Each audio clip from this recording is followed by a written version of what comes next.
SuperBike was like, chap, go to Spain, go to Malaga, enjoy yourself. Ride the new Ducati Monster V2, you'll have the best time. The weather will be perfect. Just don't forget your sunscreen. Didn't really turn out like that, did it? No. They sent me to southern Spain in one of the worst storms they've seen in the last couple of years. We have been riding in biblical rain from 9 o'clock this morning till 3 o'clock this afternoon. And now when I sit down to have a beer, the sun eventually comes out.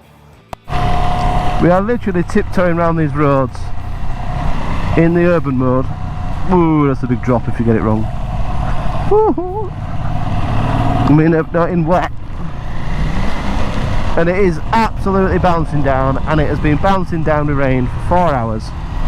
Everybody's soaking wet. But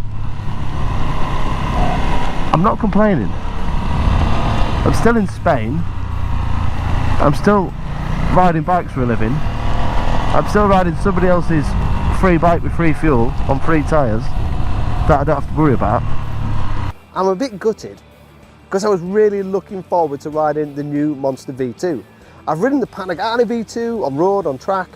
I've ridden the Multistrada V2. I've ridden the Street Fighter V2, and they all share the same engine. This is a little less power and a little less torque. There's 111 horsepower and near as damn it the same power and torque as the previous model. It's a little bit lighter because we've got this new V2 engine, which is a lot lighter than the old Testa Stretta engine, and service intervals are longer. The only downside for a lot of Ducati fans is we've no longer got a Desmo engine. So this is the first non-Desmo Monster. But it is a new bike for 2026. And to me, what Ducati have done is just lowered it a little bit. They've just made it more usable than it ever was before.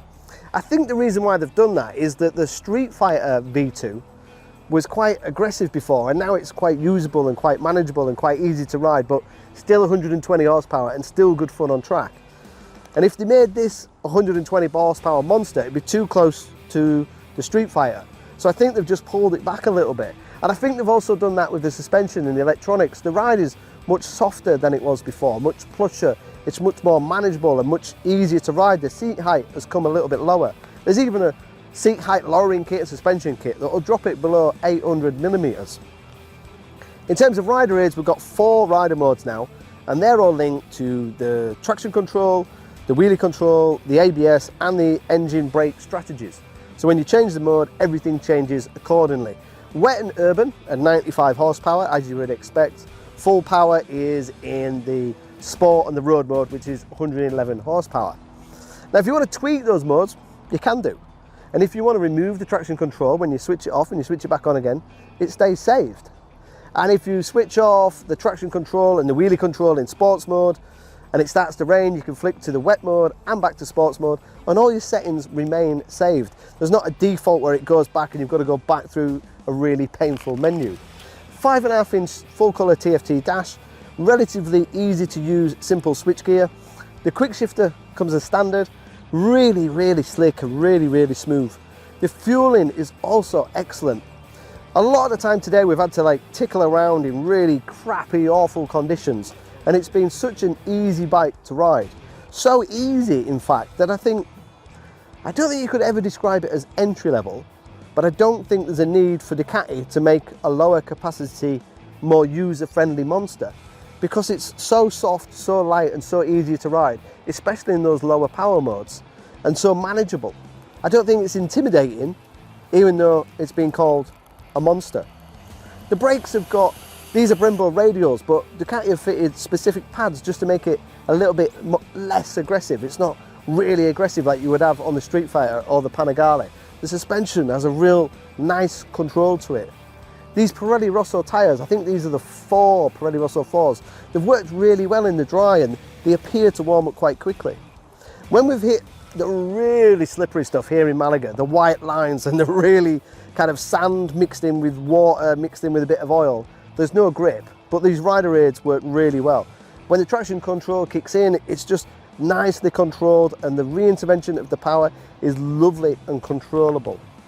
As I've said, the conditions, as you can tell, have been really bad. We've not had the chance to push the handling of the Monster. I can't tell you what it's going to be like on the limit, It has gone a little bit softer, so there's still a little bit of a question mark on what it's going to be like on the limit.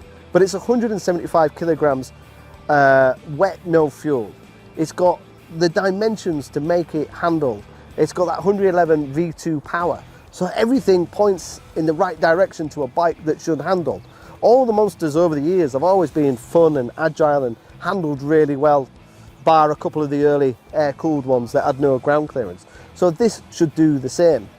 Hopefully at SuperBike, Ducati run a couple of track days throughout the year, so we can jump on one of the track days, put the monster through its paces at somewhere like Donington. But it should work, and it should be agile, and it should be fun. I still think it looks good. I still think it's desirable. I kind of like the sweetness of it. It still looks like a monster, and it still looks like a Ducati. I know some people will not like the fact that they didn't have a trellis frame, which they got rid of years ago. Some people will not like the fact that it's no longer a Desmo engine. Sadly, that's to serve on maintenance costs, and it's because it shares the same engine as the other models, again, to save on costs. But to me, it's still a desirable bike. To me, it's still a poster naked bike. And that's why it's a little bit more expensive than the competition.